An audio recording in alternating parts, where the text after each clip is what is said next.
నమస్తే, welcome to our channel. నేను సిరి. ఆంధ్రప్రదేశ్లో అయితే ఇటీవల కాలంలో 2 హత్యలు అయితే జరిగాయి. అయితే ఆ హత్యల వెనుక అనేకమైన సీక్రెట్స్ ఉన్నాయని చెప్పి మనకు తెలుస్తుంది. అయితే ఈ సీక్రెట్స్ బయటికి రావాలంటే జగన్మోహన్ రెడ్డి గారి బ్యాచ్ని విచారించాలని చెప్పేసి అయితే అంటున్నారు. సో ఇందులో ఏం జరుగుతుంది అనేది మనకి వివరించడానికి మనతో పాటు ఉన్నారు ప్రముఖ senior journalist, political analyst CS Rao గారు. నమస్కారం సార్. నమస్తే సార్, ఇప్పుడు చూస్తుంటే ఆంధ్రప్రదేశ్లో మనం చూస్తాం రీసెంట్ టైమ్స్లో 2 హత్యలు జరిగాయి. సో ఆ హత్యల వెనకాల అనేకమైన కొన్ని రహస్యాలు దాగున్నాయని చెప్పేసి, సో ఆ రహస్యాలు బయటికి రావాలి అంటే జగన్ బ్యాచ్ని విచారించాలి అని చెప్పేసి అంటున్నారు. మరి ఏం జరగబోతుంది అంటారు? ఒకటేంటంటే ఎన్నికల ఫలితాలు వచ్చిన తర్వాత జరిగినటువంటి సంఘటనలు కనుక మనం తీసుకుంటే ప్రధానంగా 2 హత్యలను తీసుకోవాలి. మిగతా సంఘటనలు అనేక ఉన్నాయి. ఎన్నికల కూడున్నప్పుడు పల్నాడు ఏరియాలో జరిగింది, అలాగే అనంతపురం ఏరియాలో తాడిపత్రిలో జరిగింది. అవి ఎలక్షన్కి సంబంధించినటువంటి ప్రొవోకింగ్ సంబంధించినటువంటి సంఘటనలుగా మనం చెప్పుకోవచ్చు వాటిని. అయితే ఎన్నికలు ముగిసిన తర్వాత జరిగినటువంటి 2 హత్యలు ఉన్నాయి. అధికారంలోకి వచ్చిన తర్వాత తెలుగుదేశం పార్టీకి సంబంధించినటువంటి 2 మర్డర్ చేశారు. ఈ మర్డర్ హత్యకు గురైనటువంటి వాళ్ళిద్దరు కూడా తెలుగుదేశం పార్టీకి సంబంధించినటువంటి వాళ్ళు. తాజాగా సోమవారం రోజు లాల్ బాషా అనేటువంటి కార్యకర్తని, తెలుగుదేశం పార్టీ కార్యకర్తని అనంతపురంలో హత్య చేశారు. ఎప్పుడు హత్య చేశారు? నిద్రపోయే టైంలో ఏకోజామున 3-4 గంటల ప్రాంతంలో హత్య చేశారు అతన్ని. గుర్తు తెలియనటువంటి వ్యక్తులు కర్నూలులో. అది కూడా లాల్ బాషా, అతని పేరు లాల్ బాషా. అతన్ని హత్య చేశారు. హత్యకు సంబంధించి న్యూస్ కూడా వచ్చింది ఇవాళ. కొంచెం 4 రోజులు ముందుకు వెళ్తే కనుక గిరీష్ చౌదరి అనే అతన్ని కర్నూలులో చంపేశారు, మర్డర్ చేశారు. సో ఇద్దరు తెలుగుదేశం పార్టీ వాళ్ళే. కానీ ఆంధ్రప్రదేశ్ రావణ కాష్టం అవుతుంది, అల్లకొల్లం అవుతుంది. తెలుగుదేశం పార్టీ వాళ్ళు ఓట్లు వేయలేదని చెప్పి వైఎస్ఆర్ కాంగ్రెస్ పార్టీ వాళ్ళని ఎంబడిపడి కొడుతున్నారు, లేదా దౌర్జన్యాలు చేస్తున్నారు, లూటీ చేస్తున్నారు, ఇళ్ల మీదకి వెళ్తున్నారు, ధ్వంసం చేస్తున్నారు. ఇవన్నీ సృష్టించి రాష్ట్రపతికి, కేంద్ర హోంశాఖ మంత్రికి, తర్వాత జాతీయ మానవ హక్కుల కమిషన్కి కంప్లైంట్ చేశారు వైఎస్ఆర్ కాంగ్రెస్ పార్టీకి సంబంధించినటువంటి వాళ్ళు కంప్లైంట్ చేసిన తర్వాత జరిగినటువంటి 2 మర్డర్స్ ఇవి. ఈ 2 మర్డర్స్ జరిగినటువంటి తీరుని కనుక గమనిస్తే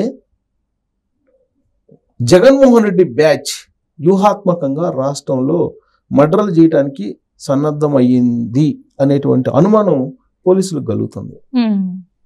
ఆ యాంగిల్లో పోలీసులు కనుక విచారణ చేస్తే ఈ తీగలాగితే డొంక కదులుతుంది అంటారు కదా, అలా దీని వెనక ఒక పెద్ద నెట్వర్క్ బయటకు వచ్చేటువంటి అవకాశం ఉంది అనేది కూడా ఇప్పుడు వినిపిస్తుంది. ఎందుకనంటే రిజల్ట్ వచ్చేసి తెలుగుదేశం పార్టీ ప్రభుత్వాన్ని ఏర్పాటు చేసింది.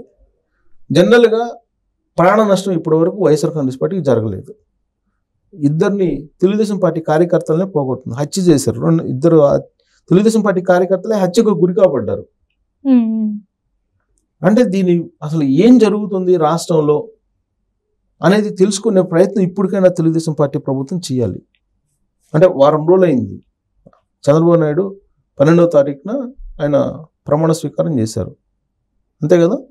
ఆయన ప్రమాణ స్వీకారం చేసిన తర్వాత నుంచి ఆయన పరిపాలన గాడిలో పెట్టుకునేటువంటి ప్రయత్నం చేస్తున్నటువంటి క్రమంలో ఇవి జరిగాయి.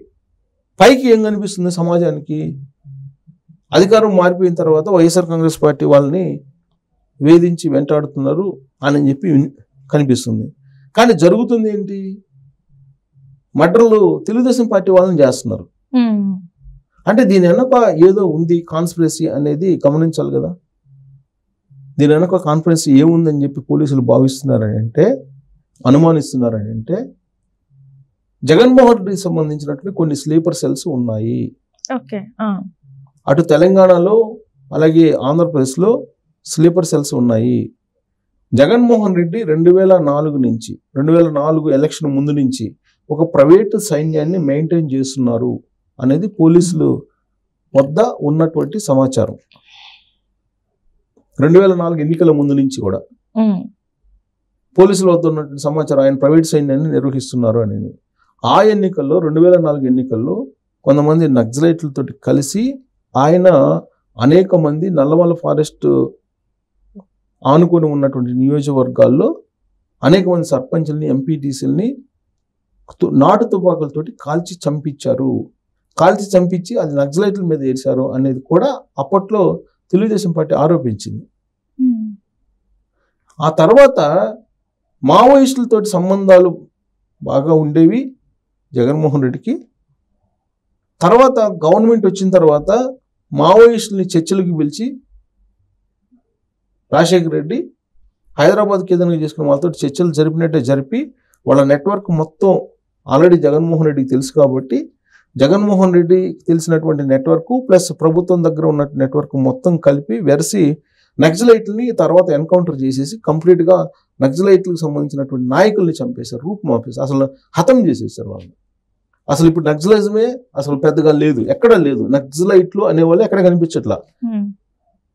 అంతకుముందు ప్రభుత్వాలు దానికి సంబంధించినటువంటి ఎన్నో పోరాటాలు చేసినాయి దాన్ని రూపుమాపాలని. 2004 ఎన్నికల్లో నక్సలైజాన్ని రూపుమాపాలి అనేటువంటి ఒక మేనిఫెస్టోని తయారు చేశాడు చంద్రబాబు నాయుడు. ఆయన వల్ల కాంది రాజశేఖర రెడ్డి రాజశేఖర రెడ్డి సీఎం కాగానే 2004లో వాళ్ళని చర్చలకు పిలిచి అప్పటికే సంబంధాలు ఉన్నటువంటి జగన్మోహన్ రెడ్డికి నెట్వర్క్ తెలుసు కాబట్టి వాళ్ళది ఎన్కౌంటర్లు చేసేసి వాళ్ళని హతం చేశారు అనేది అప్పట్లో కొంతమంది మావోయిస్టులే వాళ్ళు చర్చించుకున్నటువంటి సందర్భం. మావోయిస్టు సానుభూతి పరులు ఇవాళకి కూడా కొంతమంది మావోయిస్టు సానుభూతి పరులు ఉన్నారు. ఆ రోజు నక్సలైట్లు అనేవాళ్ళు, తర్వాత దాన్ని అందరు కలిసి అన్ని గ్రూపులు కలిసి మావోయిస్టులుగా మార్చుకున్నారు. మావోయిస్టులకు సంబంధించిన సానుభూతి పరులు ఇప్పటికి కూడా అప్పట్లో ఉన్నటువంటి వాళ్ళు కొంతమంది ఇదే చెప్తుంటారు. సో ఆ ప్రైవేట్ సైన్ ఇంకా క్యారీ అవుతుంది జగన్మోహన్ రెడ్డి తోటి.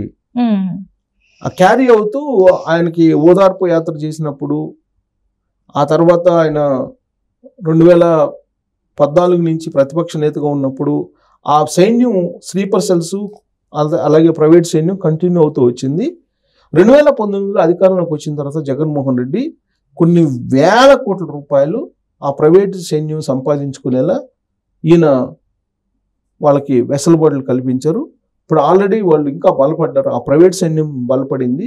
ఆ ప్రైవేట్ సైన్యం ఎక్కడ ఉంటుంది, ఆ స్లీపర్ సెల్స్ ఎక్కడ ఉంటాయి అనేది ఎవరికి తెలియదు. వాటిని కనుక కనుక్కుంటే ఈ మటర్లు ఆగుతాయి. అసలు ఈ మటర్లు చేసిన ఎవరు? రాత్రిపూట నిద్రపోయే వాళ్ళని మటర్లు చేయటం ఏంటి? అంటే ఏమన్నా నిజంగానే కుటుంబ కలహాలు అనుకుంటే అది వేరే విషయం, కానీ ఇద్దరు కూడా టీడీపీ కార్యకర్తలు అసలు అధికారంలోకి వచ్చిన తర్వాత మర్డర్ చేశారని అంటే, అధికారంలో ఉన్నటువంటి పార్టీకి సంబంధించినటువంటి వాళ్ళని మర్డర్ చేశారని అంటే మరి ఏమనుకోవాలి?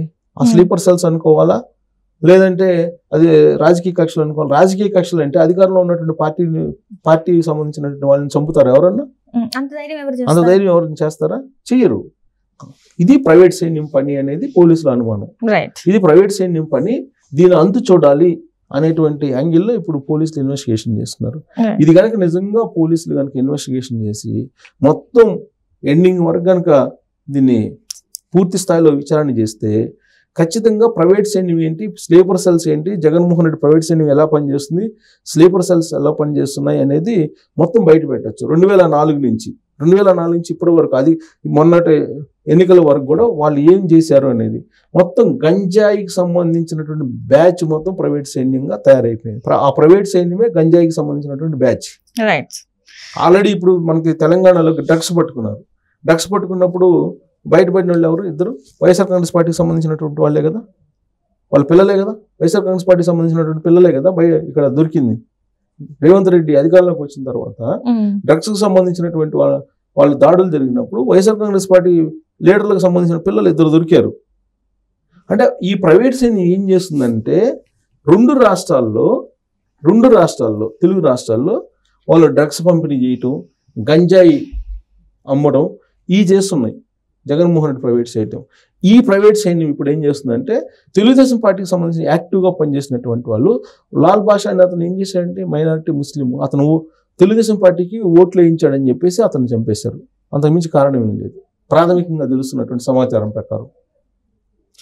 ఆ తర్వాత గిరీష్ చౌదరి ఏం చేశాడంటే తెలుగుదేశం పార్టీకి పనిచేశాడని చెప్పి గిరీష్ చౌదరిని మర్డర్ చేశారు. ఇంకా రాబోయే రోజుల్లో ఇలాంటి మర్డర్లు జరగకుండా ఉండాలంటే పోలీసులు ఖచ్చితంగా జగన్మోహన్ రెడ్డి ప్రైవేట్ సైన్యం, జగన్మోహన్ రెడ్డి సంబంధించినటువంటి స్లీపర్ సెల్స్ ఎక్కడున్నాయో ముందు తెలుసుకోవాలి. ఈ స్లీపర్ సెల్స్ అసలు కనుక్కోవడం అనేది పోలీసులకు అసంభవం అనుకుంటున్నాను నేనైతే. ఎందుకంటే ప్రజా జీవనంలో వాళ్ళు ఉంటున్నారు, కానీ వాళ్ళు ఐడెంటిఫై చేయడం కష్టం. ప్రజా జీవనంలో క్యాబ్ డ్రైవర్లుగా ఉంటున్నారా, ఆటో డ్రైవర్లుగా ఉంటున్నారా, లేకపోతే బట్టి కొట్లు పెట్టుకున్న టీ అమ్ముకుంటున్న వాళ్ళు ఉన్నారా, లేకపోతే ఇతరత్ర వ్యాపారాలు చేసుకున్నటువంటి వాళ్ళలో స్లీపర్ సెల్స్ ఉన్నారనేది అర్థం కాని పరిస్థితి. ఆ స్థాయిలో నీకు క్షేత్రస్థాయిలో వెళ్ళిపోయారు. సో హైదరాబాద్లో కూడా స్లీపర్ సెల్స్ ఉన్నారని చెప్పి తెలుస్తుంది. సో ఈ ప్రైవేట్ సైన్యము స్లీపర్ సెల్స్ ఏం చేస్తున్నారు? ప్రైవేట్ సైన్యము డ్రగ్స్ అలాగే గంజాయి అమ్ముతున్నారు, స్లీపర్ సెల్స్ మర్డర్లు చేస్తున్నారు అనేది పోలీసుల వద్ద ప్రాథమిక ఇన్ఫర్మేషన్.